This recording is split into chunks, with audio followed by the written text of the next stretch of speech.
ਇੱਕ ਓੰਕਾਰ ਸਤਿਨਾਮ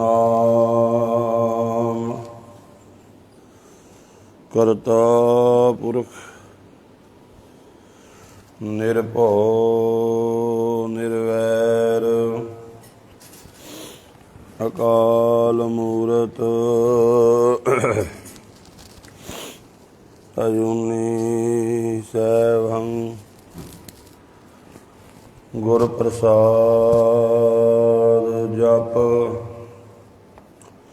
ਆਦ ਸਚ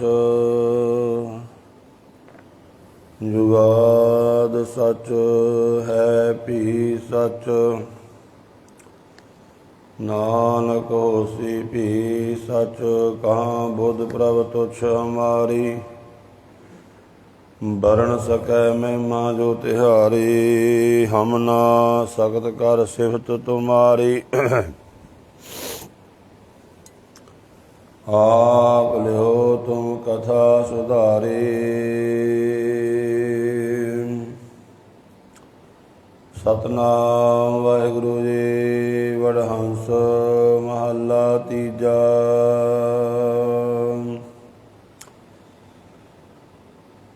ਇੱਕ ਓੰਕਾਰ ਸਤਿਗੁਰ ਪ੍ਰਸਾਦ ਪ੍ਰਭ ਸਚੜਾ ਹਰਿ ਸਲਾਹੀਐ ਕਾਰ ਸਭ ਕੁਛ ਕਰਨੈ ਜੋਗ ਸਾ ਧਨ ਰੰਡ ਨਾ ਬੈਸਈ ਕਬਹੂ ਸਾ ਧਨ ਰੰਡ ਨਾ ਕਬਹੂ ਬੈਸਈ ਨਾ ਕਦੇ ਹੋਵੈ ਸੋਗ ਨਾ ਕਦੇ ਹੋਵੈ ਸੋਗ ਅਨਦਿਨ ਰਸ ਭੋਗ ਸਾ ਧਨ ਮਹਿਲ ਸਮਾਣੀ ਜਿਨ ਪ੍ਰਿਓ ਜਾਤਾ ਕਰਮ ਵਿਧਾਤਾ ਬੋਲੇ ਅੰਮ੍ਰਿਤ ਬਾਣੀ ਗੁਣਵੰਤੀਆਂ ਗੁਣ ਸਾਰੇ ਆਪਣੇ ਕੰਤ ਸੰਭਾਲੈ ਨਾ ਕਦੇ ਲੱਗੈ ਵਿਜੋਗੋ ਸਚੜਾ ਫਿਰ ਸਲਾਹੀਐ ਸਭ ਕੁਛ ਕਰਨੈ ਜੋਗੋ। ਵਾਹਿਗੁਰੂ ਜੀ ਕਾ ਖਾਲਸਾ ਵਾਹਿਗੁਰੂ ਜੀ ਕੀ ਫਤਿਹ। ਪਰਮ ਸਤਿਕਾਰਯੋਗ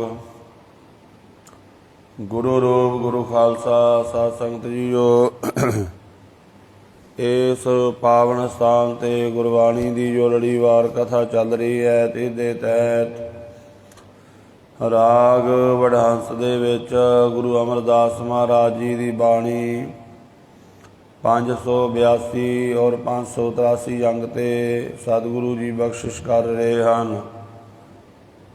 ਸਤਿਗੁਰੂ ਪਾਤਸ਼ਾਹ ਜੀ ਪਾਵਨ ਬਾਣੀ ਦੁਆਰਾ ਇਸਤਰੀ ਦਾ ਪ੍ਰਮਾਣ ਦੇ ਕੇ ਸਾਨੂੰ ਸਮਝਾ ਰਹੇ ਹਨ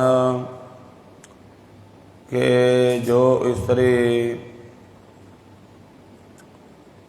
ਆਪਣੇ ਪਤੀ ਦੀ ਭੈ ਭਾਵਨੀ ਦੇ ਵਿੱਚ ਰਹਿੰਦੀ ਹੈ ਉਹਨੂੰ ਕਦੇ ਸੋਗ ਨਹੀਂ ਲੱਗਦਾ, ਉਹਨੂੰ ਕੋਈ ਦੁੱਖ ਨਹੀਂ ਵਿਆਪਤ ਹੁੰਦੇ। ਇਸੇ ਤਰ੍ਹਾਂ ਜਿਹੜੇ ਜੀਵ ਵਾਹਿਗੁਰੂ ਪਰਮਾਤਮਾ ਨਾਲ ਜੁੜ ਕੇ ਰਹਿੰਦੇ ਹਨ ਉਹ ਵੀ ਦੁਨੀਆ ਦੇ ਦੁੱਖਾਂ ਤੋਂ ਬਚ ਜਾਂਦੇ ਹਨ, ਸੋਗ ਤੋਂ ਬਚ ਜਾਂਦੇ ਹਨ, ਉੱਚੀ ਆਤਮਿਕ ਆਨੰਦ ਦੀ ਅਵਸਥਾ ਨੂੰ ਪ੍ਰਾਪਤ ਕਰ ਲੈਂਦੇ ਹਨ। ਸਾਹਿਬ ਸੱਚੇ ਪਾਤਸ਼ਾਹ ਧੰਨ ਗੁਰੂ ਅਮਰਦਾਸ ਮਹਾਰਾਜ ਜੀ ਫੁਰਮਾਨ ਕਰ ਰਹੇ ਹਨ। ਵਡਹੰਸ ਮਹੱਲਾ ਤੀਜਾ ਇੱਕ ਓੰਕਾਰ ਸਤਿਗੁਰ ਪ੍ਰਸਾਦ। ਵਡਹੰਸ ਮਹੱਲਾ ਤੀਜਾ ਅੱਗੇ ਨਾਲ ਫਿਰ ਗੁਰੂ ਪਾਤਸ਼ਾਹ ਜੀ ਅੱਖਰਾਂ ਦੇ ਵਿੱਚ ਲਿਖਦੇ ਨੇ ਮਹੱਲਾ ਤੀਜਾ, ਭਾਵ ਕਿ ਸਮਝਾਉਣਾ ਕੀਤਾ ਹੈ ਸਾਨੂੰ ਕਿ ਮਹੱਲਾ 3 ਨਹੀਂ ਬੋਲਣਾ, ਮਹੱਲਾ ਤੀਜਾ ਬੋਲਣਾ। ਇਸ ਕਰਕੇ ਮਹਾਰਾਜ ਜੀ ਨੇ ਨਾਲ ਇਸ ਤਰ੍ਹਾਂ ਵਾਰ-ਵਾਰ ਗੁਰਬਾਣੀ ਵਿੱਚ ਕਈ ਥਾਵਾਂ 'ਤੇ ਇਹ ਸ਼ਬਦ ਨਾਲ ਲਿਖਿਆ ਹੈ। ਆਪਾਂ ਵੇਖਦੇ ਹਾਂ ਅੱਜ ਲੋਕ 4 ਕਿਤਾਬਾਂ ਪੜ੍ਹ ਕੇ ਉਹ ਫਿਰ ਗੁਰੂ ਗ੍ਰੰਥ ਸਾਹਿਬ ਜੀ ਦੀ ਬਾਣੀ 'ਤੇ ਬਣਤਰ 'ਤੇ ਕਈ ਤਰ੍ਹਾਂ ਦੇ ਕਟਾਕਸ਼ ਕਰਦੇ ਹਨ। ਇਸ ਕਰਕੇ ਮਹਾਰਾਜ ਜੀ ਨੇ ਪਹਿਲਾਂ ਹੀ ਇਹ ਨਾਲ ਲਿਖ ਦਿੱਤਾ ਹੈ ਕਿ ਇਸ ਨੂੰ ਕਿਵੇਂ ਉਚਾਰਨ ਕਰਨਾ ਹੈ। ਜਿੱਥੇ ਕੋਈ ਭੁਲੇਖਾ ਸੀ ਉੱਥੇ ਮਹਾਰਾਜ ਨੇ ਉਹ ਲਿਖ ਦਿੱਤਾ ਹੈ ਨਾਲ ਵੀ ਇਹਨੂੰ ਉਚਾਰਨ ਕਿਵੇਂ ਕਰਨਾ ਹੈ, ਪੜ੍ਹਨਾ ਕਿਵੇਂ ਹੈ। ਇੱਕ ਓੰਕਾਰ ਸਤਿਗੁਰ ਪ੍ਰਸਾਦ। ਵਾਹਿਗੁਰੂ ਇੱਕ ਹੈ। ਸੰਸਾਰ ਦੀ ਉਤਪਤੀ, ਸੰਸਾਰ ਦੀ ਪਾਲਣਾ, ਲੈਵਤਾ ਉਸੇ ਤੋਂ ਹੁੰਦੀ ਹੈ। ਉਸ ਵਾਹਿਗੁਰੂ ਨੂੰ ਮਿਲਣਾ ਹੈ, ਉਹਦੇ ਮਿਲਣ ਦੀ ਮਰਿਆਦਾ ਹੈ ਸਤਿਗੁਰ ਪ੍ਰਸਾਦ। ਸਤਿਗੁਰੂ ਦੀ ਕਿਰਪਾ ਦੇ ਦੁਆਰਾ ਹੀ ਵਾਹਿਗੁਰੂ ਨੂੰ ਮਿਲਿਆ ਜਾ ਸਕਦਾ ਹੈ। ਸਤਿਗੁਰੂ ਦੀ ਕਿਰਪਾ ਲੈਣ ਵਾਸਤੇ ਸਾਨੂੰ ਸਤਿਗੁਰੂ ਦੀ ਸ਼ਰਨ ਵਿੱਚ ਆਉਣਾ ਪਵੇਗਾ, ਸਤਿਗੁਰੂ ਦੇ ਹੁਕਮ ਨੂੰ ਮੰਨਣਾ ਪਵੇਗਾ। ਜਦੋਂ ਆਪਾਂ ਸਤਿਗੁਰੂ ਦਾ ਹੁਕਮ ਮੰਨ ਕੇ ਨਾਮ ਜਪਾਂਗੇ, ਬਾਣੀ ਪੜ੍ਹਾਂਗੇ,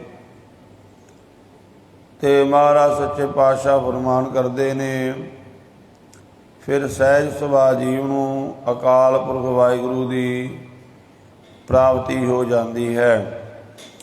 ਪ੍ਰਭ ਸੱਚੜਾ ਹਰਿ ਸਲਾਹੀਐ, ਕਾਰਜ ਸਭ ਕਿਛ ਕਰਨੈ ਜੋਗ। ਜੀਵ ਦਾ ਸਵਾਲ ਹੈ ਕਿ ਕਿਹਦੀ ਸਿਫਤ ਸਲਾਹ ਕਰਾਂ ਕਿ ਮੇਰੇ ਸਾਰੇ ਕਾਰਜ ਹੋ ਜਾਣ। ਆਪਾਂ ਦੁਨਿਆਵੀ ਤੌਰ 'ਤੇ ਸੋਚਦੇ ਹਾਂ ਮੇਰੇ ਕੰਮ ਬੜੇ ਨੇ, ਮੇਰੇ ਕੰਮ ਕਿਵੇਂ ਹੋਣ। ਕਿੰਨਾ ਫਿਕਰ, ਕਿੰਨਾ ਸਹਿਮ ਮਨੁੱਖ ਨੂੰ ਪਿਆ ਰਹਿੰਦਾ ਹੈ। ਮਹਾਰਾਜ ਕਹਿੰਦੇ ਭਾਈ ਵਾਹਿਗੁਰੂ ਦੀ ਸਿਫਤ ਸਲਾਹ ਕਰੋ, ਤੁਹਾਡੇ ਸਾਰੇ ਕਾਰਜ ਰਾਸ ਹੋ ਜਾਣਗੇ। ਧਰ ਜੀ ਅਰੇ ਟੇਕ ਤੋਂ ਲਾਹੇ ਬਿਡਾਨੀ ਆਸ, ਨਾਨਕ ਨਾਮ ਧਿਆਈ ਹੈ ਕਾਰਜ ਆਵੈ ਰਾਸ। ਕੋਈ ਵੀ ਕਾਰਜ ਹੈ ਤੁਹਾਡਾ, ਕੋਈ ਵੀ ਕਾਰਜ ਅਟਕ ਗਿਆ ਹੈ, ਨਾਮ ਜਪੀ ਚਲੋ। ਸਤਿਗੁਰੂ ਆਪੇ ਵਿਧੀ ਬਣਾ ਦਿੰਦੇ ਹਨ। ਇਸ ਕਰਕੇ ਜਿੰਨੇ ਵੀ ਕਾਰਜ ਹਨ ਉਹ ਤੁਹਾਨੂੰ ਪਤਾ ਵੀ ਨਹੀਂ ਲੱਗਣਾ ਕਦੋਂ ਹੋ ਗਏ, ਜੇ ਨਾਮ ਜਪੀ ਗਏ, ਬੰਦਗੀ ਕਰੀ ਗਏ। ਪਰ ਜੇ ਨਾਮ ਨਹੀਂ ਜਪਦੇ ਫਿਰ ਕਈ ਤਰ੍ਹਾਂ ਦੇ ਵਿਘਨ ਵੀ ਪੈ ਜਾਂਦੇ ਨੇ, ਤੇ ਕਈ ਤਰ੍ਹਾਂ ਦਾ ਮਨੁੱਖ ਨੂੰ ਡਰ ਸਹਿਮ ਵੀ ਬਣਿਆ ਰਹਿੰਦਾ ਹੈ। ਇਸ ਕਰਕੇ ਆਪਾਂ ਵੇਖਦੇ ਹਾਂ ਆਦਿ ਕਾਲ ਤੋਂ ਇਹ ਮਰਿਆਦਾ ਚੱਲੀ ਆ ਰਹੀ ਹੈ। ਵੱਡੇ ਵੱਡੇ ਰਾਜੇ ਵੀ ਆਪਣੇ ਰਾਜ ਭਾਗ ਨੂੰ ਸਲਾਮਤ ਰੱਖਣ ਵਾਸਤੇ ਜਗ ਹਵਨ ਕਰਨੇ, ਲੰਗਰ ਲਾਣੇ, ਨਾਮ ਜਪਣਾ, ਸੇਵਾ ਕਰਨੀ। ਤੋ ਮਹਾਰਾਜ ਕਹਿੰਦੇ ਭਾਈ ਵਾਹਿਗੁਰੂ ਦੀ ਸਿਫਤ ਸਲਾਹ ਰੋਜ਼ ਕਰਿਆ ਕਰੋ, ਕਿਉਂਕਿ ਵਾਹਿਗੁਰੂ ਸਭ ਤਰ੍ਹਾਂ ਦੇ ਕਾਰਜਾਂ ਨੂੰ ਕਰਨ ਵਾਲਾ ਹੈ। ਕੋਈ ਵੀ ਐਸਾ ਕਾਰਜ ਨਹੀਂ ਹੈ ਜਿਹੜਾ ਨਾ ਹੋਵੇ, ਭਾਵੇਂ ਉਹ ਕਿੰਨਾ ਵੀ ਵੱਡਾ ਕਾਰਜ ਹੈ। ਤੇ ਮਨੁੱਖ ਬਹੁਤ ਗਰੀਬ ਹੈ, ਸੋਚਦਾ ਮੈਂ ਗਰੀਬ ਹਾਂ, ਇਹ ਕਾਰਜ ਕਿਵੇਂ ਹੋਵੇਗਾ। ਜੇਕਰ ਉਹ ਬੰਦਗੀ ਕਰਨ ਲੱਗ ਜਾਵੇ ਤਾਂ ਵਾਹਿਗੁਰੂ ਉਸ ਦੇ ਵੱਡੇ ਕਾਰਜ ਨੂੰ ਵੀ ਖਿਨ ਮਾਤਰ ਦੇ ਵਿੱਚ ਸਵਾਰ ਦਿੰਦਾ ਹੈ। ਪ੍ਰਭ ਸੱਚੜਾ ਹਰਿ ਸਲਾਹੀਐ, ਕਾਰਜ ਸਭ ਕਿਛ ਕਰਨੈ ਜੋਗ। ਸਾ ਧਨ ਰੰਡ ਨਾ ਕਬੂ ਵੈਸੀ, ਨਾ ਕਦੇ ਹੋਵੈ ਸੋਗ। ਧਨ ਇਸਤਰੀ ਨੂੰ ਕਿਹਾ ਗਿਆ ਹੈ। ਉਹ ਇਸਤਰੀ ਕਦੇ ਵਿਧਵਾ ਨਹੀਂ ਹੁੰਦੀ, ਉਹਦੇ ਜੀਵਨ ਵਿੱਚ ਕਦੇ ਸੋਗ ਨਹੀਂ ਹੁੰਦਾ। ਜੋ ਪਰਮਾਤਮਾ ਨਾਲ ਜੁੜ ਗਈ, ਭਾਵ ਜਿਹੜੀ ਆਤਮਾ ਪਰਮਾਤਮਾ ਨਾਲ ਜੁੜ ਗਈ ਹੈ, ਜਦੋਂ ਕਿਸੇ ਇਸਤਰੀ ਦੇ ਸਿਰ ਤੋਂ ਪਤੀ ਦਾ ਸਾਇਆ ਉੱਠ ਜਾਂਦਾ ਹੈ ਤਾਂ ਉਹ ਭਾਵੇਂ ਕਿੰਨੇ ਵੀ ਦੈਵੀ ਗੁਣਾਂ ਵਾਲੀ ਹੋਵੇ, ਕਈ ਵਾਰ ਲੋਕ ਉਹਦੇ 'ਤੇ ਉਂਗਲ ਉਠਾ ਦਿੰਦੇ ਨੇ, ਉਹਨੂੰ ਮਾੜਾ ਬੋਲਦੇ ਨੇ। ਭਾਵ ਕਿ ਸੰਸਾਰ ਵਿੱਚ ਜਦੋਂ ਵਿਚਰਦੀ ਹੈ ਪਤੀ ਤੋਂ ਬਿਨਾਂ, ਤੇ ਲੋਕ ਉਹਦਾ ਜੀਵਨਾ ਦੁੱਭਰ ਕਰ ਦਿੰਦੇ ਹਨ। ਮਹਾਰਾਜ ਸੱਚੇ ਪਾਤਸ਼ਾਹ ਕਹਿੰਦੇ ਇਸੇ ਤਰ੍ਹਾਂ ਇਹ ਸੰਸਾਰ ਦੇ ਵਕਾਰ ਰੱਬ ਦੇ ਬੰਦਗੀ ਤੋਂ ਬਿਨਾਂ ਜੀਵ ਆਤਮਾ ਨੂੰ ਦੁਖੀ ਕਰਦੇ ਹਨ। ਜਿੰਨੇ ਵੀ ਵਕਾਰ ਨੇ, ਜੇ ਬੰਦਗੀ ਨਹੀਂ ਹੈ, ਖਸਮ ਦਾ ਨਾਮ ਕੋਲ ਨਹੀਂ ਹੈ, ਸੰਸਾਰ ਦੇ ਵਕਾਰ ਦੁਖੀ ਕਰਦੇ ਨੇ। ਪਰ ਜੇ ਰੱਬ ਦਾ ਨਾਮ ਕੋਲ ਹੋਵੇ ਤੇ ਮਹਾਰਾਜ ਦੀ ਬਾਣੀ ਕਹਿੰਦੀ ਨਾ ਸਮਝੋ ਕਿਲ ਵਿਖੋ ਕਰਤਾ ਘਰ ਆਇਆ, ਦੂਤੈ ਦੈਨ ਪਿਆ। ਜਿਹੜੇ ਦੂਤ ਵਕਾਰ ਉਹ ਸੜ ਗਏ, ਉਹ ਖਤਮ ਹੋ ਗਏ, ਕਿਉਂਕਿ ਜਿੱਥੇ ਮਾਲਕ ਹੈ, ਵਾਹਿਗੁਰੂ ਹੈ, ਉੱਥੇ ਕਦੇ ਸੋਗ ਨਹੀਂ ਹੁੰਦਾ। ਸਾ ਧਨ ਰੰਡ ਨਾ ਕਬੂ ਬੈਸੀ, ਨਾ ਕਦੇ ਹੋਵੇ ਸੋਗ, ਨਾ ਕਦੇ ਹੋਵੇ ਸੋਗ। ਅਨਦਿਨ ਰਸ ਭੋਗ ਸਾਧਨ ਮਹਿਲ ਸਮਾਣੀ। ਉਹਦੇ ਜੀਵਨ ਵਿੱਚ ਕਦੇ ਸੋਗ ਨਹੀਂ ਆਉਂਦਾ ਜੋ ਵਾਹਿਗੁਰੂ ਦੀ ਬੰਦਗੀ ਕਰਦਾ ਹੈ। ਆਨ ਦਿਨ ਹਰ ਰੋਜ਼ ਉਹਨੂੰ ਨਾਮ ਦਾ ਰਸ ਭੋਗ ਮਿਲਦਾ ਹੈ। ਵਾਹ ਉਹ ਨਾਮ ਰਸ ਨੂੰ ਭੋਗਦਾ ਹੈ, ਉਹ ਜੀਵ ਆਤਮਾ ਵਾਹਿਗੁਰੂ ਦੇ ਸਰੂਪ ਵਿੱਚ ਸਮਾ ਜਾਂਦੀ ਹੈ। ਜਿਨ ਪ੍ਰਿਓ ਜਾਤਾ ਕਰਮ ਵਿਧਾਤਾ, ਬੋਲੇ ਅੰਮ੍ਰਿਤ ਬਾਣੀ। ਜਿਨ੍ਹਾਂ ਨੇ ਵਾਹਿਗੁਰੂ ਨੂੰ ਜਾਣਿਆ ਹੈ, ਜੋ ਕਰਮਾਂ ਦੀ ਵਿਧੀ ਬਣਾਉਣ ਵਾਲਾ ਹੈ। ਮਹਾਰਾਜ ਕਹਿੰਦੇ ਜਿਨ ਪ੍ਰਿਓ ਜਾਤਾ ਕਰਮ ਵਿਧਾਤਾ, ਬੋਲੇ ਅੰਮ੍ਰਿਤ ਬਾਣੀ। ਗੁਰਮੁਖ ਵਾਹਿਗੁਰੂ ਦੀ ਅੰਮ੍ਰਿਤ ਬਾਣੀ ਨੂੰ ਬੋਲਦੇ ਨੇ, ਜੋ ਸਾਰਿਆਂ ਦੇ ਕਰਮਾਂ ਨੂੰ ਲਿਖਣ ਵਾਲਾ ਹੈ। ਇਹ ਜਿਹੜੀ ਸਾਨੂੰ ਉਮਰ ਮਿਲੀ ਹੈ, ਪਰਿਵਾਰ ਮਿਲਿਆ, ਕਾਰੋਬਾਰ ਮਿਲਿਆ ਹੈ, ਸਰੀਰ ਮਿਲਿਆ ਹੈ, ਇਹ ਵਾਹਿਗੁਰੂ ਨੇ ਸਾਡੇ ਕਰਮਾਂ ਦੀ ਵਿਧ ਬਣਾਈ। ਜਿਹੜੇ ਕਰਮ ਸੀ ਉਸ ਤਰ੍ਹਾਂ ਦੇ ਕਰਮਾਂ ਨੂੰ ਇੱਕ ਥਾਂ ਤੇ ਇਕੱਠਾ ਕਰਕੇ ਉਸ ਤਰ੍ਹਾਂ ਦਾ ਸਰੀਰ, ਆਕਾਰ, ਉਮਰ, ਕਾਰੋਬਾਰ, ਪਰਿਵਾਰ ਦੇ ਦਿੱਤਾ। ਉਹ ਵਾਹਿਗੁਰੂ ਕਰਮਾਂ ਦੀ ਵਿਧੀ ਨੂੰ ਬਣਾਉਣ ਵਾਲਾ ਹੈ। ਮਹਾਰਾਜ ਕਹਿੰਦੇ ਗੁਰਮੁਖਾਂ ਨੇ ਉਸ ਵਾਹਿਗੁਰੂ ਨੂੰ ਜਾਣ ਲਿਆ, ਭਾਵ ਉਹਦੇ ਨਾਲ ਸਾਂਝ ਪਾ ਲਈ ਹੈ। ਗੁਣਵੰਤੀਆਂ ਗੁਣ ਸਾਰੇ, ਆਪਣੇ ਕੰਤ ਸੰਭਾਲੈ, ਨਾ ਕਦੇ ਲੱਗੈ ਵਿਜੋਗੋ। ਜਿਹੜੇ ਗੁਰਮੁਖ ਗੁਣਵਾਨ ਹਨ, ਉਹ ਸਦਾ ਵਾਹਿਗੁਰੂ ਦੇ ਗੁਣਾਂ ਨੂੰ ਸੰਭਾਲਦੇ ਹਨ, ਭਾਵ ਵਾਹਿਗੁਰੂ ਦੀ ਸਿਫਤ ਸਲਾਹ ਵਡਿਆਈ ਕਰਦੇ ਹਨ। ਇਸ ਤਰ੍ਹਾਂ ਆਪਣੇ ਮਾਲਕ ਦੇ ਨਾਮ ਨੂੰ ਸੰਭਾਲਦੇ ਨੇ। ਤੇ ਮਹਾਰਾਜ ਕਹਿੰਦੇ ਜਿਨ੍ਹਾਂ ਨੇ ਨਾਮ ਸੰਭਾਲਿਆ ਹੈ, ਨਾ ਕਦੇ ਲੱਗੈ ਵਿਜੋਗੋ, ਉਹਨਾਂ ਨੂੰ ਕਦੇ ਵਾਹਿਗੁਰੂ ਤੋਂ ਵਿਛੋੜਾ ਨਹੀਂ ਪੈਂਦਾ। ਵਿਸਾਖ ਦਾ ਮਹੀਨਾ ਚੱਲ ਰਿਹਾ ਹੈ ਤੇ ਮਹਾਰਾਜ ਕਹਿੰਦੇ ਵੈਸਾਖ ਧੀਰਣ ਕਿਉ ਵਾਢੀਆਂ, ਜਿਨ੍ਹਾਂ ਪ੍ਰੇਮ ਵਿਛੋਹ, ਹਰ ਸਾਜਨ ਪੁਰਖ ਵਿਸਾਰ ਕੈ ਲੱਗੀ ਮਾਇਆ ਤੋਹ। ਵਿਸਾਖ ਦੇ ਮਹੀਨੇ ਦੁਆਰਾ ਮਹਾਰਾਜ ਕਹਿੰਦੇ ਉਹ ਜੀਵ ਕਿਵੇਂ ਸੁਖ ਪਾ ਸਕਦੇ ਨੇ, ਜਿਹੜੇ ਰੱਬ ਦੇ ਪ੍ਰੇਮ ਤੋਂ ਖਾਲੀ ਹਨ, ਬੰਦਗੀ ਤੋਂ ਖਾਲੀ ਹਨ। ਵੈਸਾਖ ਧੀਰਣ ਕਿਉ ਵਾਢੀਆ, ਵਾਢੀਆ ਦਾ ਅਰਥ ਹੈ ਵਿਛੜੀਆਂ ਹੋਈਆਂ, ਧੀਰੇ ਦਾ ਅਰਥ ਹੈ ਧੀਰਜਵਾਨ। ਉਹ ਕਿਵੇਂ ਧੀਰਜਵਾਨ ਹੋ ਸਕਦੇ ਨੇ, ਜਿਨ੍ਹਾਂ ਪ੍ਰੇਮ ਵਿਛੋਹ, ਜਿਨ੍ਹਾਂ ਦੇ ਅੰਦਰ ਵਾਹਿਗੁਰੂ ਦੇ ਪ੍ਰੇਮ ਦਾ ਵਿਛੋੜਾ ਪਿਆ ਹੋਇਆ ਹੈ, ਭਾਵ ਜਿਹੜੇ ਅੰਦਰੋਂ ਰੱਬ ਦੀ ਬੰਦਗੀ ਨਹੀਂ ਕਰਦੇ, ਜਿਨ੍ਹਾਂ ਦੇ ਮਨ ਵਿੱਚ ਬੰਦਗੀ ਕਰਨ ਦਾ ਸ਼ੌਂਕ ਨਹੀਂ ਹੈ। ਉਹ ਕਿਵੇਂ ਸੁੱਖ ਲੈ ਸਕਦੇ ਨੇ ਇਸ ਮਹੀਨੇ ਦੇ ਵਿੱਚ? ਨਹੀਂ ਲੈ ਸਕਦੇ। ਜਿਹੜੇ ਗੁਣਵਾਨ ਹਨ, ਗੁਣਵੰਤੀਆਂ ਗੁਣ ਸਾਰੈ, ਆਪਣੇ ਕੰਤ ਸੰਭਾਲੈ, ਵਾਹਿਗੁਰੂ ਦੇ ਗੁਣਾਂ ਨੂੰ ਸੰਭਾਲਦੇ ਨੇ, ਆਪਣੇ ਵਾਹਿਗੁਰੂ ਕੰਤ ਨੂੰ ਸੰਭਾਲਦੇ ਨੇ, ਉਹਦਾ ਨਾਮ ਜਪਦੇ ਨੇ। ਇਸ ਕਰਕੇ ਉਹਨਾਂ ਦਾ ਕਦੇ ਵਿਛੋੜਾ ਨਹੀਂ ਹੁੰਦਾ। ਸੱਚੜਾ ਪੀਰ ਸਲਾਹੀਐ, ਸਭ ਕਿਛ ਕਰਨੈ ਜੋਗੋ। ਇਸ ਕਰਕੇ ਸਿਫਤ ਸਲਾਹ ਕਰਨੀ ਹੈ ਤਾਂ ਅਕਾਲ ਪੁਰਖ ਵਾਹਿਗੁਰੂ ਜੀ ਦੀ ਕਰੋ, ਜੋ ਸਾਰਾ ਕੁਝ ਕਰਨ ਦੇ ਯੋਗ ਹੈ। ਸੱਚੜਾ ਸਾਹਿਬ ਸ਼ਬਦ ਪਛਾਣੀਐ, ਆਪੇ ਲੈ ਮਿਲਾਏ। ਵਾਹਿਗੁਰੂ ਨੂੰ ਪਛਾਣਿਆ ਕਿਵੇਂ ਜਾਵੇ ਵੀ ਉਹ ਸਾਡੇ ਜੀਵਨ ਵਿੱਚ ਵਰਤ ਰਿਹਾ ਹੈ, ਕੰਮ ਕਰ ਰਿਹਾ ਹੈ। ਆਪਾਂ ਨੂੰ ਕਿਵੇਂ ਪਤਾ ਲੱਗੇ ਕਿ ਵਾਹਿਗੁਰੂ ਸਾਰਾ ਕੁਝ ਕਰ ਰਿਹਾ ਹੈ, ਸਾਡੇ ਜੀਵਨ ਵਿੱਚ ਵਰਤ ਰਿਹਾ ਹੈ? ਮਹਾਰਾਜ ਕਹਿੰਦੇ ਸ਼ਬਦ ਨੂੰ ਪੜ੍ਹੋ। ਜਿਵੇਂ ਜਿਵੇਂ ਬਾਣੀ ਨੂੰ ਪੜ੍ਹੋਗੇ, ਅਭਿਆਸ ਕਰੋਗੇ, ਤੁਹਾਨੂੰ ਪਤਾ ਲੱਗ ਜਾਵੇਗਾ ਕਿ ਵਾਹਿਗੁਰੂ ਸਾਡੇ ਜੀਵਨ ਵਿੱਚ ਕਿਵੇਂ ਵਰਤ ਰਿਹਾ ਹੈ। ਸੱਚੜਾ ਸਾਹਿਬ ਸ਼ਬਦ ਪਛਾਣੀਏ। ਸੱਚੇ ਰੱਬ ਨੂੰ, ਮਾਲਕ ਨੂੰ ਸ਼ਬਦ ਦੇ ਦੁਆਰਾ ਪਛਾਣ ਹੁੰਦੀ ਹੈ। ਜਿਵੇਂ ਦੇਖੋ, ਕਿਸੇ ਵੀ ਚੀਜ਼ ਦਾ ਆਪਾਂ ਗਿਆਨ ਲੈਂਦੇ ਹਾਂ ਨਾ, ਅੱਖਰਾਂ ਦੁਆਰਾ ਹੀ ਗਿਆਨ ਮਿਲਦਾ ਹੈ। ਆਪਾਂ ਕੰਪਿਊਟਰ ਚਲਾਉਣਾ ਸਿੱਖਣਾ ਹੈ, ਉਹ ਕਿਵੇਂ ਸਿੱਖਦੇ ਹਾਂ? ਅੱਖਰ ਨੇ, ਅਲਫਾਜ਼ ਨੇ, ਇੰਗਲਿਸ਼ ਦੇ ਜੋ ਵੀ ਹੈ। ਕੋਈ ਵੀ ਚੀਜ਼ ਆਪਾਂ ਸਿੱਖਦੇ ਹਾਂ ਉਹ ਅਲਫਾਜ਼ਾਂ ਨਾਲ ਹੀ ਸਿੱਖਦੇ ਹਾਂ।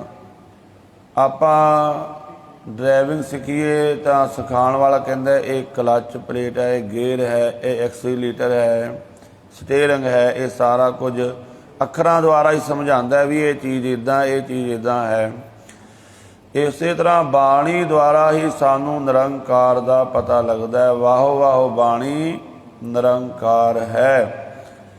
ਜਿਵੇਂ ਅੱਖਰਾਂ ਨੂੰ ਪੜ੍ਹ ਪੜ੍ਹ ਕੇ ਕੋਈ ਡਾਕਟਰ ਬਣ ਜਾਂਦਾ ਹੈ, ਕੋਈ ਲਾਇਰ ਬਣ ਜਾਂਦਾ ਹੈ, ਕੋਈ ਜੱਜ ਬਣ ਜਾਂਦਾ ਹੈ, ਕੋਈ ਮਕੈਨਿਕ ਬਣ ਜਾਂਦਾ ਹੈ ਤਾਂ ਅੱਖਰ ਹੀ ਨੇ। ਊੜਾ ਐੜਾ ABC ਤੇ ਸਾਰੀਆਂ ਭਾਸ਼ਾਵਾਂ ਦੇ ਜਿਹੜੇ ਅੱਖਰ ਹੀ ਨੇ ਨਾ, ਉਹਨਾਂ ਅੱਖਰਾਂ ਨੂੰ ਪੜ੍ਹ ਪੜ੍ਹ ਕੇ ਕੋਈ ਡਾਕਟਰ ਬਣ ਜਾਂਦਾ ਹੈ, ਕੋਈ ਵਕੀਲ ਬਣ ਜਾਂਦਾ ਹੈ। ਤੇ ਉਹ ਸਾਰਾ ਕੁਝ ਅੱਖਰਾਂ ਦੇ ਵਿੱਚ ਛੁਪਿਆ ਹੋਇਆ। ਇੱਕ ਡਾਕਟਰ ਪੁਣਾ ਵੀ ਅੱਖਰਾਂ ਵਿੱਚ ਛੁਪਿਆ ਹੋਇਆ ਹੈ। ਉਹਨੂੰ ਪ੍ਰਗਟ ਕਰਨ ਵਾਸਤੇ ਵਾਰ-ਵਾਰ ਅੱਖਰਾਂ ਨੂੰ ਪੜ੍ਹਨਾ ਹੈ, ਪੜ੍ਹੀ ਜਾਣਾ ਹੈ, ਤੇ ਉਹਨਾਂ ਅੱਖਰਾਂ ਦੇ ਵਿੱਚੋਂ ਜੋ ਸਮਝ ਮਿਲਦੀ ਉਹਨੂੰ ਪ੍ਰੈਕਟੀਕਲ ਕਰਨਾ ਹੈ। ਇਸੇ ਤਰ੍ਹਾਂ ਬਾਣੀ ਨੂੰ ਜਦੋਂ ਆਪਾਂ ਪੜ੍ਹਾਂਗੇ ਵਾਰ-ਵਾਰ, ਸਾਨੂੰ ਬਾਣੀ ਦੇ ਵਿੱਚੋਂ ਹੀ ਨਿਰੰਕਾਰ ਦੀ ਹਸਤੀ ਪ੍ਰਾਪਤ ਹੋਵੇਗੀ। ਤੇ ਮਹਾਰਾਜ ਕਹਿੰਦੇ ਫਿਰ ਉਹ ਵਾਹਿਗੁਰੂ ਆਪ ਹੀ ਮਿਲਾ ਲੈਂਦਾ। ਜਿਹੜਾ ਕੋਈ ਵਾਹਿਗੁਰੂ ਦੇ ਮਾਰਗ 'ਤੇ ਚੱਲਦਾ ਨਾ, ਤੁਸੀਂ ਕੋਈ ਕੰਮ ਕਰਨ ਲੱਗ ਜਾਵੋ, ਉਹ ਕੰਮ ਹੀ ਅੱਗੇ ਤੁਹਾਡਾ ਮਾਰਗ ਦਰਸ਼ਨ ਕਰਨ ਲੱਗ ਜਾਂਦਾ ਹੈ। ਉਹੀ ਆਪਾਂ ਨੂੰ ਰਸਤਾ ਦੇਣ ਲੱਗ ਪੈਂਦੀ ਚੀਜ਼। ਆਪਾਂ ਕੋਈ ਵੀ ਕੰਮ ਕਰੀਏ ਤਾਂ ਪਤਾ ਲੱਗ ਜਾਂਦਾ ਇਹਦੇ ਤੋਂ ਕੀ ਕੁਝ ਬਣ ਸਕਦਾ ਹੈ, ਜਿਵੇਂ ਜਿਵੇਂ ਬੰਦਾ ਅੱਗੇ ਵਰਤਦਾ ਹੈ। ਤੋ ਮਹਾਰਾਜ ਕਹਿੰਦੇ ਇਸੇ ਤਰ੍ਹਾਂ ਉਹ ਵਾਹਿਗੁਰੂ ਪਰਮਾਤਮਾ ਜੀਵ ਨੂੰ ਆਪਣੇ ਵਿੱਚ ਮਿਲਾ ਲੈਂਦਾ ਹੈ। ਸਾ ਧਨ ਪਿਰਕੈ ਰੰਗ ਰਤੀ ਵਿੱਚੋਂ ਆਪ ਗਵਾਏ। ਉਹ ਜੀਵ ਆਤਮਾ, ਉਹ ਇਸਤਰੀ ਵਾਹਿਗੁਰੂ ਦੇ ਰੰਗ ਵਿੱਚ, ਪ੍ਰੇਮ ਦੇ ਵਿੱਚ ਰਤੀ ਹੈ, ਵਿੱਚੋਂ ਆਪ ਗਵਾਏ। ਜਿਹਨੇ ਆਪਣੇ ਅੰਦਰੋਂ ਹੋਮੈ ਗਵਾਤੀ ਕਿ ਮੈਂ ਕੁਝ ਵੀ ਨਹੀਂ ਹਾਂ। ਵਿੱਚੋਂ ਆਪ ਗਵਾਏ ਫਿਰ ਕਾਲ ਨ ਖਾਏ, ਗੁਰਮੁਖ ਏਕੋ ਜਾਤਾ। ਜਿਨ੍ਹਾਂ ਨੇ ਆਪਣਾ ਆਪ ਗਵਾ ਦਿੱਤਾ ਉਹਨਾਂ ਨੂੰ ਫਿਰ ਕਾਲ ਨਹੀਂ ਖਾਂਦਾ। ਉਹਨਾਂ ਗੁਰਮੁਖਾਂ ਨੇ ਇੱਕੋ ਵਾਹਿਗੁਰੂ ਨੂੰ ਜਾਣ ਲਿਆ, ਉਹ ਕਾਲ ਤੋਂ ਪਰੇ ਹੋ ਜਾਂਦੇ ਹਨ। ਕਾਮਨ ਇੱਛ ਪੁਨੀ ਅੰਤਰ ਭਿੰਨੀ, ਮਿਲਿਆ ਜਗਜੀਵਨ ਦਾਤਾ। ਉਸ ਜੀਵ ਆਤਮਾ ਜਗਿਆਸੂ ਦੀ ਇੱਛਾ ਪੂਰੀ ਹੋ ਗਈ ਹੈ, ਅੰਦਰੋਂ ਭਿੱਜ ਗਈ ਹੈ। ਭਾਵ ਅੰਦਰ ਹਿਰਦਾ ਨਾਮ ਨਾਲ ਗੜਚ ਹੋ ਗਿਆ ਹੈ, ਪੂਰਾ ਭਰ ਗਿਆ ਹੈ। ਮਿਲਿਆ ਜਗਜੀਵਨ ਦਾਤਾ। ਜਗਤ ਦਾ ਜੀਵਨ ਜਿਹੜਾ ਸਾਰਿਆਂ ਨੂੰ ਜੀਵਨ ਦੇ ਰਿਹਾ ਹੈ, ਉਹ ਵਾਹਿਗੁਰੂ ਮਿਲ ਗਿਆ। ਸ਼ਬਦ ਰੰਗ ਰਾਤੀ ਜੋਬਨ ਮਾਤੀ ਪ੍ਰਿਕੈ ਅੰਕ ਸਮਾਏ। ਜੋ ਵਾਹਿਗੁਰੂ ਦੇ ਸ਼ਬਦ ਰੰਗ ਵਿੱਚ ਰਤੀ ਹੈ, ਸ਼ਬਦ ਰੰਗ ਰਾਤੀ ਜੋਬਨ ਮਾਤੀ ਪ੍ਰਿਕੈ ਅੰਕ ਸਮਾਏ। ਉਹਨੇ ਆਪਣੀ ਜਵਾਨੀ ਨੂੰ ਸੰਭਾਲ ਲਿਆ ਹੈ। ਇਹ ਜਵਾਨੀ ਅਵਸਥਾ ਵਿੱਚ ਹੀ ਜੀਵ ਸਭ ਨਾਲੋਂ ਜ਼ਿਆਦਾ ਮਾੜਾ ਕਰਮ ਵੀ ਕਰਦਾ ਹੈ ਅਤੇ ਚੰਗੇ ਕਰਮ ਵੀ ਕਰਦਾ ਹੈ। ਜਵਾਨੀ ਅਵਸਥਾ ਐਸੀ ਹੈ, ਬਾਲਪਨ ਦੇ ਵਿੱਚ ਬੰਦੇ ਨੂੰ ਸਮਝ ਨਹੀਂ ਹੁੰਦੀ, ਨਾ ਉਹ ਕੋਈ ਮਾੜਾ ਕਰਮ ਕਰ ਸਕਦਾ ਹੈ, ਕਿਉਂਕਿ ਬੱਚੇ ਨੂੰ ਇੰਨੀ ਸਮਝ ਨਹੀਂ ਹੈ। ਬਜ਼ੁਰਗ ਨੂੰ ਸਮਝ ਹੁੰਦੀ ਹੈ, ਪਰ ਬਜ਼ੁਰਗ ਦੇ ਕੋਲ ਬਲ ਨਹੀਂ ਹੁੰਦਾ, ਤਾਕਤ ਨਹੀਂ ਹੁੰਦਾ ਕਿ ਉਹ ਕੋਈ ਇਸ ਤਰ੍ਹਾਂ ਦੇ ਕਰਮ ਕਰ ਸਕੇ। ਜਵਾਨੀ ਅਵਸਥਾ ਦੇ ਵਿੱਚ ਮਨੁੱਖ ਚੰਗੇ ਕਰਮ ਵੀ ਕਰ ਸਕਦਾ ਹੈ, ਮਾੜੇ ਵੀ। ਤੋ ਮਹਾਰਾਜ ਕਹਿੰਦੇ ਜਿਹੜੇ ਗੁਰਮੁਖ ਨੇ, ਉਹਨਾਂ ਨੇ ਜਵਾਨੀ ਅਵਸਥਾ ਨੂੰ ਵਿਅਰਥ ਨਹੀਂ ਗਵਾਇਆ। ਉਹਨਾਂ ਨੇ ਜਵਾਨੀ ਅਵਸਥਾ ਦੇ ਵਿੱਚ ਵੱਧ ਤੋਂ ਵੱਧ ਰੱਬ ਦਾ ਨਾਮ ਜਪਿਆ, ਬਾਣੀ ਦਾ ਅਭਿਆਸ ਕੀਤਾ। ਵਾਹਿਗੁਰੂ ਦੇ ਅੰਗ ਸਮਾਏ ਹਨ। ਸੱਚੜਾ ਸਾਹਿਬ ਸ਼ਬਦ ਪਛਾਣੀਐ ਆਪੇ ਲੈ ਮਿਲਾਏ। ਰੱਬ ਨੂੰ ਵੇਖਣ ਵਾਸਤੇ ਸ਼ਬਦ ਗੁਰੂ ਦਾ ਐਨਕ ਦੀ ਤਰ੍ਹਾਂ ਹੈ। ਜਿਵੇਂ ਆਪਣੀਆਂ ਅੱਖਾਂ ਤੇ ਆਪਾਂ ਐਨਕ ਲਾ ਕੇ ਗਹਿਰੀ ਚੀਜ਼ ਨੂੰ ਵੀ ਵੇਖ ਲੈਂਦੇ ਹਾਂ, ਦੂਰਬੀਨ ਲਾ ਕੇ ਵੇਖ ਲੈਂਦੇ ਹਾਂ, ਇਸੇ ਤਰ੍ਹਾਂ ਜਿਨ੍ਹਾਂ ਨੇ ਆਪਣੀ ਸੁਰਤ ਨੂੰ ਸ਼ਬਦ ਨਾਲ ਜੋੜ ਦਿੱਤਾ, ਉਹਨਾਂ ਨੇ ਵਾਹਿਗੁਰੂ ਨੂੰ ਪਛਾਣ ਲਿਆ ਤੇ ਵਾਹਿਗੁਰੂ ਆਪ ਹੀ ਉਹਨਾਂ ਨੂੰ ਫਿਰ ਆਪਣੇ ਵਿੱਚ ਲੀਨ ਕਰ ਲੈਂਦਾ ਹੈ। ਜਿਨੀ ਆਪਣਾ ਕੰਤ ਪਛਾਣਿਆ ਉਹ ਤਿਨ ਪੁੱਛੋ ਸੰਤਾਂ ਜਾਏ। ਜਿਨ੍ਹਾਂ ਨੇ ਆਪਣੇ ਮਾਲਕ ਵਾਹਿਗੁਰੂ ਨੂੰ ਪਛਾਣ ਲਿਆ, ਮੈਂ ਉਹਨਾਂ ਸੰਤਾਂ ਕੋਲੋਂ ਜਾ ਕੇ ਪੁੱਛਾਂ, ਗੁਰਮੁਖੋ ਰੱਬ ਦੇ ਪਿਆਰਿਓ, ਤੁਸੀਂ ਰੱਬ ਨੂੰ ਕਿਵੇਂ ਪਾਇਆ ਹੈ? ਤਾਂ ਮਹਾਰਾਜ ਅੱਗੇ ਦਾ ਉੱਤਰ ਦਿੰਦੇ ਨੇ, ਆਪ ਛੋੜ ਸੇਵਾ ਕਰੀ ਪਿਰ ਸਚੜਾ ਮਿਲੈ ਸਹਿਜ ਸੁਭਾਏ। ਉਹ ਗੁਰਮੁਖ ਕਹਿੰਦੇ ਵੀ ਆਪਾ ਛੱਡਦੇ ਵੀ ਮੈਂ ਕੁਝ ਵੀ ਨਹੀਂ ਹਾਂ। ਜਿਵੇਂ ਗੁਰੂ ਅਰਜਨ ਦੇਵ ਮਹਾਰਾਜ ਜੀ ਦੇ ਵੱਡੇ ਭਰਾ ਬਾਬਾ ਮਹਾਦੇਵ ਜੀ ਪਿਰਥੀ ਚੰਦ ਦੀ ਚੁੱਕ ਚੁਕਾ ਵਿੱਚ ਆ ਕੇ ਨਾ ਗੁਰੂ ਅਰਜਨ ਦੇਵ ਤੋਂ ਦੂਰ ਹੋ ਗਏ ਸੀ,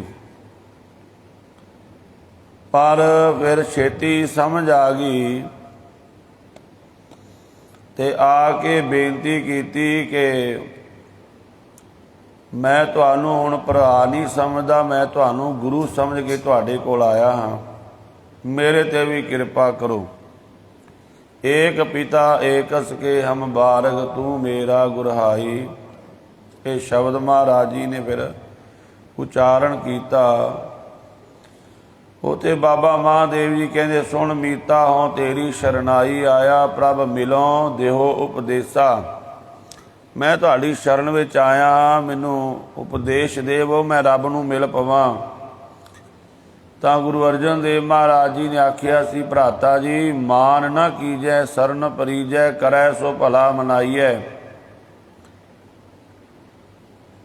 ਕਿ ਮਾਨ ਨਹੀਂ ਕਰਨਾ, ਮੈਂ ਗੁਰੂ ਦਾ ਪੁੱਤਰ ਹਾਂ, ਸੇਵਕ ਬਣ ਕੇ ਹੀ ਦਾਤ ਮਿਲਦੀ ਹੈ। ਮਾਨ ਨਾ ਕੀਜੈ ਸਰਨ ਪਰੀਜੈ, ਕਰੈ ਸੋ ਭਲਾ ਮਨਾਈਐ। ਸੁਣ ਮੀਤਾ ਜੀਓ ਪਿੰਡ ਸਭ ਤਨ ਅਰਪੀਜੈ, ਇਉਂ ਦਰਸ਼ਨ ਹਰ ਜੀਓ ਪਾਈਐ। ਤਨ ਮਨ ਤਨ ਕਰਕੇ ਉਹਨੂੰ ਸਮਰਪਿਤ ਹੋ ਜਾਵੋ ਤਾਂ ਉਹ ਰੱਬ ਮਿਲਦਾ ਹੈ। ਭਇਓ ਅਨਗਰੋ ਪ੍ਰਸਾਦ ਸੰਤਨ ਕੈ, ਹਰ ਨਾਮਾ ਹੈ ਮੀਠਾ। ਜਨ ਨਾਨਕੋ ਗੁਰ ਕਿਰਪਾ ਧਾਰੀ, ਸਭ ਅਕੁਲ ਨਿਰੰਜਨ ਡੀਠਾ। ਆਪਾ ਭਾਵ ਗਵਾ ਦਿੱਤਾ ਤੇ ਫਿਰ ਉਹ ਬਖਸ਼ਿਸ਼ ਹੋ ਗਈ। ਆਪ ਛੋੜ ਗੁਰਮੁਖ ਸ਼ਬਦੇ ਰਤਿਆਂ, ਸੀਤਲ ਹੋਏ ਆਪ ਗਵਾਏ। ਇਹ ਜਿਹੜਾ ਆਪਾ ਗਵਾਣਾ ਇਹ ਨਹੀਂ ਸਾਡੇ ਕੋਲ ਛੱਡਿਆ ਜਾਂਦਾ ਕਿ ਮੈਂ ਤਾਂ ਬੜਾ ਵੱਡਾ ਪ੍ਰਧਾਨ ਹਾਂ, ਮੈਂ ਬੜਾ ਵੱਡਾ ਵਿਦਵਾਨ ਹਾਂ, ਗਿਆਨਵਾਨ ਹਾਂ, ਬੜਾ ਵੱਡਾ ਰਾਗੀ ਹਾਂ। ਇਹ ਜਿਹੜਾ ਸਾਡੇ ਅੰਦਰ ਬਿਰਤੀ ਆ ਜਾਂਦੀ ਹੈ, ਇਹ ਸਾਨੂੰ ਤੰਗ ਕਰਦੀ ਹੈ, ਇਹ ਸਾਡੇ ਤੇ ਰੱਬ ਦੇ ਵਿਚਾਲੇ ਕੰਧ ਬਣ ਜਾਂਦੀ ਹੈ। ਛੱਡ ਦੇਵੋ ਮੈਂ ਕੁਝ ਵੀ ਨਹੀਂ ਹਾਂ। ਜਦੋਂ ਕੁਝ ਵੀ ਨਹੀਂ, ਫਿਰ ਦਾਵਾ ਵੀ ਕਿਸੇ ਚੀਜ਼ ਦਾ ਨਹੀਂ ਹੈ। ਆਪ ਛੋੜ ਸੇਵਾ ਕਰੀ, ਫਿਰ ਕਰੀ ਸੇਵਾ, ਫਿਰ ਸੱਚੜਾ ਮਿਲੈ ਸਹਿਜ ਸੁਭਾਏ। ਸੇਵਾ ਕਰਦਿਆਂ ਵੀ ਕਾਹਲਾ ਨਹੀਂ ਪੈਣਾ ਵੀ ਕਰੀ ਚਲੋ ਆਪਣੇ ਆਨੰਦ ਨਾਲ ਸੇਵਾ, ਜਦੋਂ ਮਿਲੇਗਾ ਵੇਖੀ ਜਾਵੇਗੀ। ਕਹਿੰਦੇ ਹਨ ਕਿ ਇੱਕ ਵਾਰੀ ਇੱਕ ਮਹਾਂਪੁਰਖ ਉਹ ਆਤਮਿਕ ਅਵਸਥਾ ਦੁਆਰਾ ਪਰਮਾਤਮਾ ਦੇ ਦੇਸ਼ ਰੋਜ਼ ਜਾਂਦਾ ਸੀ ਤੇ ਇੱਕ ਉਹਦਾ ਸਾਥੀ ਬੈਠਾ ਹੋਇਆ ਬੰਦਗੀ ਕਰਦਾ ਹੈ ਤੇ ਇੱਕ ਦਿਨ ਉਹ ਕਹਿਣ ਲੱਗਾ, ਤੈਨੂੰ ਉਹ ਅਵਸਥਾ ਮਿਲ ਗਈ ਹੈ, ਤੂੰ ਉੱਥੇ ਜਾਣਾ ਹੈ, ਮੇਰੇ ਬਾਰੇ ਵੀ ਪੁੱਛੀ ਕਿ ਮੈਨੂੰ ਰੱਬ ਕਦੋਂ ਮਿਲੇਗਾ। ਕਹਿੰਦਾ ਠੀਕ ਹੈ। ਪੁੱਛ ਕੇ ਆਇਆ, ਉਹ ਆ ਕੇ ਦੱਸਿਆ ਰੱਬ ਨੇ ਕਿਹਾ ਹੈ, ਜਿਸ ਦਰਖਤ ਦੇ ਹੇਠਾਂ ਬਰੋਟੇ ਹੇਠਾਂ ਬੈਠਾ ਤੂੰ ਬੰਦਗੀ ਕਰ ਰਿਹਾ, ਜਦੋਂ ਤੇਰੇ ਇੰਨੇ ਜਨਮ ਹੋ ਗਏ ਫਿਰ ਤੈਨੂੰ ਮਿਲਾਂਗਾ। ਕਹਿੰਦੇ ਉੱਠ ਕੇ ਨੱਚਣ ਲੱਗ ਪਿਆ। ਤੇ ਉਹ ਜਿਹੜਾ ਮਿੱਤਰ ਸੀ ਉਹ ਕਹਿਣ ਲੱਗਾ, ਤੈਨੂੰ ਖੁਸ਼ੀ ਕਿਹੜੀ ਗੱਲ ਦੀ ਹੈ, ਦਰਖਤ ਦੇ ਬਰੋਟੇ ਦੇ ਪੱਤੇ ਗਿਣ ਕਿੰਨੇ ਨੇ? ਉਹ ਕਹਿੰਦੇ ਮੈਨੂੰ ਇਸ ਗੱਲ ਦੀ ਕੋਈ ਸ਼ਿਕਵਾ ਨਹੀਂ ਹੈ ਵੀ ਇੰਨੇ ਸਮੇਂ ਬਾਅਦ ਮਿਲੇਗਾ। ਆਸ ਤਾਂ ਵੱਜ ਗਈ ਹੈ ਨਾ ਕਿ ਮੈਨੂੰ ਰੱਬ ਮਿਲੇਗਾ, ਇੰਨੇ ਸਮੇਂ ਬਾਅਦ ਹੀ ਮਿਲੇਗਾ, ਮਿਲੇਗਾ ਜ਼ਰੂਰ, ਆਸ ਬਣ ਗਈ ਹੈ। ਆਪ ਛੋੜ ਸੇਵਾ ਕਰੀ ਪੀਰ ਸੱਚੜਾ, ਮਿਲੈ ਸਹਿਜ ਸੁਭਾਏ, ਸਹਿਜ ਸੁਭਾਅ ਵਿੱਚ ਆ ਜਾਵੋ। ਸ਼ਰਤ ਰੱਖ ਕੇ ਨਹੀਂ ਆਪਾਂ ਉਹਨੂੰ ਪਾ ਸਕਦੇ, ਬਸ ਆਪਣਾ ਕੰਮ ਹੈ ਸੇਵਾ ਕਰਨਾ, ਬੰਦਗੀ ਕਰਨੀ। ਜਦੋਂ ਮਿਲੇਗਾ ਉਹਨੇ ਆਪਣੀ ਕਿਰਪਾ ਨਾਲ ਹੀ ਮਿਲਣਾ ਹੈ। ਫਿਰ ਸੱਚਾ ਮਿਲੈ ਆਏ, ਸਾਚ ਕਮਾਏ, ਸਾਚ ਸ਼ਬਦ ਧਨ ਰਾਤੀ। ਉਹ ਵਾਹਿਗੁਰੂ ਆਪ ਆ ਕੇ ਗੁਰਮੁਖਾਂ ਨੂੰ ਮਿਲ ਪੈਂਦਾ ਹੈ ਜਿਨ੍ਹਾਂ ਨੇ ਸੱਚ ਨੂੰ ਕਮਾਇਆ ਹੈ, ਸਾਚ ਸ਼ਬਦ ਧਨ ਰਾਤੀ। ਜਿਹੜੀ ਜੀਵ ਆਤਮਾ ਸੱਚੇ ਸ਼ਬਦ ਵਿੱਚ ਰਤੀ ਹੋਈ ਹੈ ਉਹਨੂੰ ਲੱਭਣ ਦੀ ਲੋੜ ਨਹੀਂ, ਬਲਕਿ ਬਾਬਾ ਫਰੀਦ ਜੀ ਕਹਿੰਦੇ ਖੁਦਾ, ਅੱਲਾਹ ਤਾਲਾ, ਰੱਬ, ਵਾਹਿਗੁਰੂ ਉਹ ਤੇ ਆਪ ਕਹਿੰਦਾ ਹੈ ਵੀ ਮੈਂ ਤਾਂ ਲੱਭਦਾ ਪਿਆ, ਕੋਈ ਮੈਨੂੰ ਮੇਰਾ ਪਿਆਰਾ ਮਿਲ ਜਾਵੇ। ਦੁਨੀਆ ਕਹਿੰਦੀ ਅਸੀਂ ਰੱਬ ਨੂੰ ਲੱਭਦੇ ਹਾਂ, ਰੱਬ ਕਹਿੰਦਾ ਵੀ ਮੈਨੂੰ ਮੇਰਾ ਭਗਤ ਨਹੀਂ ਮਿਲਦਾ। ਦੁਨੀਆ ਉਸ ਅਵਸਥਾ ਵਾਲੀ ਨਹੀਂ ਜਿਸ ਤਰ੍ਹਾਂ ਦਾ ਭਗਤ ਰੱਬ ਚਾਹੁੰਦਾ ਹੈ। ਤੇ ਬਾਬਾ ਫਰੀਦ ਜੀ ਦੇ ਉਹ ਬਚਨ ਆਪਾਂ ਪੜ੍ਹਦੇ ਹਾਂ, ਆਪ ਸਵਾਰੇ ਮੈਂ ਮਿਲਾਂ, ਮੈਂ ਮਿਲਿਆ ਸੁਖ ਹੋਏ ਫਰੀਦਾ, ਜੇ ਤੂੰ ਮੇਰਾ ਹੋਏ ਰਹੇ ਸਭ ਜਗ ਤੇਰਾ ਹੋਏ। ਆਪਾਂ ਰੱਬ ਨੂੰ ਲੱਭਦੇ ਹਾਂ ਨਾ, ਤੇ ਰੱਬ ਕਹਿੰਦਾ ਕੋਈ ਭਗਤ ਮਿਲ ਜਾਵੇ। ਧੰਨ ਗੁਰੂ ਅਮਰਦਾਸ ਮਹਾਰਾਜ ਜੀ ਫਰਮਾਨ ਕਰ ਰਹੇ ਨੇ, ਕਦੇ ਨਾ ਰਾਂਡ ਸਦਾ ਸੁਹਾਗਣ, ਅੰਤਰ ਸਹਿਜ ਸਮਾਧੀ। ਉਹ ਕਦੇ ਜੀਵ ਆਤਮਾ ਵਿਧਵਾ ਨਹੀਂ ਹੁੰਦੀ, ਭਾਵ ਨਖਸਮੀ ਨਹੀਂ ਹੁੰਦੀ, ਉਹ ਸਦਾ ਸੁਹਾਗਣ ਰਹਿੰਦੀ ਹੈ। ਉਹਦੇ ਅੰਦਰੋਂ ਸਮਾਧੀ ਵਾਹਿਗੁਰੂ ਦੇ ਨਾਲ ਲੱਗੀ ਰਹਿੰਦੀ ਹੈ। ਫਿਰ ਰਿਹਾ ਭਰਪੂਰੇ ਵੇਖ ਅਧੂਰੇ, ਰੰਗ ਮਾਣੇ ਸਹਿਜ ਸੁਭਾਏ। ਉਹਦੇ ਜੀਵਨ ਵਿੱਚ ਵਾਹਿਗੁਰੂ ਪਰਿਪੂਰਨ ਹੋ ਕੇ ਵਰਤਦਾ ਹੈ। ਉਹ ਵਾਹਿਗੁਰੂ ਦੀ ਹਜ਼ੂਰੀ ਨੂੰ ਵੇਖ ਲੈਂਦੇ ਨੇ, ਰੰਗ ਮਾਣਦੇ ਨੇ, ਸਹਿਜ ਸੁਭਾਅ ਵਿੱਚ ਰਹਿੰਦੇ ਹਨ। ਜਿਨੀ ਆਪਣਾ ਕੰਤ ਪਛਾਣਿਆ, ਹਉ ਤਿਨ ਪੁੱਛੋ ਸੰਤਾ ਜਾਏ। ਜਿਨ੍ਹਾਂ ਨੇ ਆਪਣੇ ਵਾਹਿਗੁਰੂ ਨੂੰ ਪਛਾਣ ਲਿਆ ਹੈ, ਮੈਂ ਉਹਨਾਂ ਗੁਰਮੁਖਾਂ ਕੋਲੋਂ ਪੁੱਛਾਂਗਾ ਮਾਰਗ ਰੱਬ ਨੂੰ ਕਿਵੇਂ ਪਾਇਆ ਹੈ ਤੁਸੀਂ। ਜਿਵੇਂ ਦੁਨਿਆਵੀ ਤੌਰ 'ਤੇ ਵੀ ਆਪਾਂ ਕੰਮ ਕੋਈ ਸਿੱਖਣਾ ਹੋਵੇ ਤੇ ਆਪਾਂ ਕਿੱਥੇ ਜਾਂਦੇ ਹਾਂ। ਜੇ ਕੀਰਤਨ ਸਿੱਖਣਾ ਹੈ ਤੇ ਆਪਾਂ ਜਿਹਨੇ ਕੀਰਤਨ ਸਿੱਖਿਆ ਹੋਇਆ ਪਹਿਲਾਂ ਉਹਦੇ ਕੋਲ ਜਾਵਾਂਗੇ ਵੀ ਭਰਾਵਾ ਵੀਰਾ ਤੂੰ ਕੀਰਤਨ ਕਿੱਥੋਂ ਸਿੱਖਿਆ ਹੈ ਤੇ ਮੈਨੂੰ ਵੀ ਸਿਖਾ ਦੇ। ਤੂੰ ਕਥਾ ਕਿੱਥੋਂ ਸਿੱਖੀ ਹੈ ਮੈਨੂੰ ਵੀ ਸਿਖਾ ਦੇ। ਗੁਰਬਾਣੀ ਪੜ੍ਹਨੀ ਕਿੱਥੋਂ ਸਿੱਖੀ ਹੈ ਮੈਨੂੰ ਵੀ ਮਾਰਗ ਪਾ ਦੇ। ਭਾਵ ਜਿਹੜਾ ਪਹਿਲਾਂ ਸਿੱਖਿਆ ਹੋਇਆ ਆਪਾਂ ਉਹਦੇ ਕੋਲ ਹੀ ਜਾਵਾਂਗੇ ਨਾ। ਇਸੇ ਤਰ੍ਹਾਂ ਮਹਾਰਾਜ ਕਹਿੰਦੇ ਜਿਨ੍ਹਾਂ ਨੇ ਰੱਬ ਨੂੰ ਪਾ ਲਿਆ ਹੈ ਉਹਨਾਂ ਗੁਰਮੁਖਾਂ ਕੋਲੋਂ ਪੁੱਛਾਂਗੇ। ਜਿਹਨੀ ਆਪਣਾ ਕੰਤ ਪਛਾਣਿਆ ਹੋ ਤਿੰਨ ਪੁੱਛੋ ਸੰਤਾਂ ਜਾਏ। ਉਹਨਾਂ ਸੰਤਾਂ ਕੋਲੋਂ ਮੈਂ ਪੁੱਛਾਂਗਾ। ਪੀਰੋਂ ਵਿਸ਼ੁੰਨੀਆਂ ਭੀ ਮਿਲੈ ਜੇ ਸਤਿਗੁਰ ਲਾਗੈ ਸਾਚੇ ਪਾਏ। ਤੇ ਉਹਨਾਂ ਸੰਤਾਂ ਨੇ ਦੱਸ ਦਿੱਤਾ ਕਿ ਰੱਬ ਨਾਲੋਂ ਵਿਛੜੀਆਂ ਹੋਈਆਂ ਆਤਮਾਵਾਂ ਮਿਲ ਜਾਂਦੀਆਂ ਨੇ ਰੱਬ ਨਾਲ ਜੇ ਸਤਿਗੁਰੂ ਦੇ ਚਰਨਾਂ ਨਾਲ ਲੁਕ ਜਾਓ। ਗੁਰਮੁਖ ਸਾਨੂੰ ਕੀ ਕਹਿੰਦੇ ਨੇ? ਉਹ ਕਹਿੰਦੇ ਭਾਈ ਖੰਡੇ ਬਾਟੇ ਦਾ ਅੰਮ੍ਰਿਤ ਛਕ ਕੇ ਸ੍ਰੀ ਗੁਰੂ ਗ੍ਰੰਥ ਸਾਹਿਬ ਦੇ ਚਰਨਾਂ ਨਾਲ ਜੁੜ ਜਾਵੋ। ਬਸ ਗੁਰੂ ਹੀ ਮਿਲਾ ਸਕਦਾ ਹੈ ਰੱਬ ਨਾਲ, ਹੋਰ ਨਹੀਂ ਕੋਈ ਮਿਲਾ ਸਕਦਾ। ਸੱਚੇ ਸਤਿਗੁਰੂ ਦੇ ਚਰਨਾਂ ਨਾਲ ਜੁੜ ਜਾਓ। ਸਤਿਗੁਰੂ ਸਦਾ ਦਿਆਲ ਹੈ ਅਵਗਣ ਸ਼ਬਦ ਜਲਾਏ। ਸਤਿਗੁਰੂ ਬੜਾ ਦਿਆਲੂ ਹੈ। ਭਾਵੇਂ ਅਸੀਂ ਔਗਣਾਂ ਦੇ ਕਿੰਨੇ ਵੀ ਭਰੇ ਹੋਏ ਹਾਂ, ਕਿੰਨੇ ਵੀ ਪਾਪਾਂ ਦੇ ਭਰੇ ਹੋਏ ਹਾਂ, ਸਤਿਗੁਰੂ ਆਪਣੇ ਸ਼ਬਦ ਦੁਆਰਾ ਸਾਡੇ ਔਗਣਾਂ ਨੂੰ ਸਾੜ ਦਿੰਦਾ ਹੈ। ਔਗਣ ਸ਼ਬਦ ਜਲਾਏ ਦੂਜਾ ਭਾਉ ਗਵਾਏ ਸੱਚੇ ਹੀ ਸਚ ਰਾਤੀ। ਜਦੋਂ ਗੁਰੂ ਦੀ ਸ਼ਰਨ ਵਿੱਚ ਪੈ ਗਏ ਗੁਰੂ ਸਾਡੇ ਔਗਣਾਂ ਨੂੰ ਸ਼ਬਦ ਦੁਆਰਾ ਖਤਮ ਕਰ ਦਿੰਦਾ ਹੈ। ਸਾਡੇ ਅੰਦਰ ਜਿਹੜਾ ਮਾਇਆ ਦਾ ਪਿਆਰ ਲੱਗਾ ਹੈ ਉਹਨੂੰ ਖਤਮ ਕਰ ਦਿੰਦਾ ਹੈ ਤੇ ਜੀਵ ਆਤਮਾ ਸੱਚ ਵਿੱਚ ਰਾਤੀ ਜਾਂਦੀ ਹੈ। ਸੱਚੇ ਸ਼ਬਦ ਸਦਾ ਸੁਖ ਪਾਇਆ ਹੋਮੈ ਗਈ ਭਰਾਤੀ। ਸੱਚੇ ਸ਼ਬਦ ਨਾਲ ਜੁੜ ਕੇ ਸਦਾ ਸੁਖ ਪਾਇਆ, ਹੋਮੈ ਦੀ ਭ੍ਰਾਂਤੀ ਦੂਰ ਹੋ ਗਈ। ਪਿਰ ਨਿਰਮਾਲ ਸਦਾ ਸੁਖ ਦਾਤਾ ਨਾਨਕ ਸ਼ਬਦ ਮਿਲਾਏ।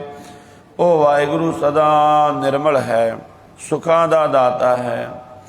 ਗੁਰੂ ਦੇ ਸ਼ਬਦ ਦੁਆਰਾ ਉਹ ਜੀਵ ਨੂੰ ਆਪਣੇ ਵਿੱਚ ਭੇਦ ਕਰ ਲੈਂਦਾ ਹੈ। ਗੁਰੂ ਸ਼ਬਦ ਦੁਆਰਾ ਰੱਬ ਦੇ ਵਿੱਚ ਜੀਵ ਨੂੰ ਮਿਲਾ ਦਿੰਦਾ ਹੈ। ਪਿਰੋਂ ਵਿਸ਼ੁਨੀਆਂ ਭੀ ਮਿਲੈ ਜੇ ਸਤਿਗੁਰ ਲਾਗੈ ਸਾਚੇ ਪਾਏ।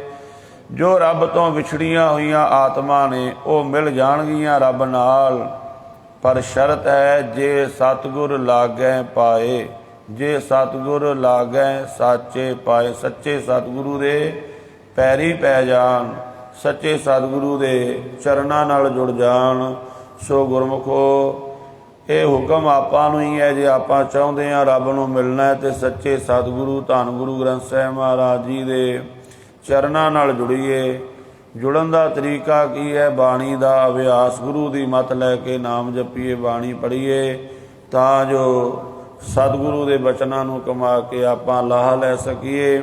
ਸਤਿਗੁਰੂ ਦੀ ਅਗਾਧ ਬੋਧ ਬਾਣੀ ਦੀਆਂ ਵਿਚਾਰਾਂ ਕਰਦੇ ਹਾਂ। ਹੋਈਆਂ ਭੁੱਲਾਂ ਦੀ ਖਿਮਾ ਕਰਨੀ ਜੀ। ਵਾਹਿਗੁਰੂ ਜੀ ਕਾ ਖਾਲਸਾ, ਵਾਹਿਗੁਰੂ ਜੀ ਕੀ ਫਤਿਹ।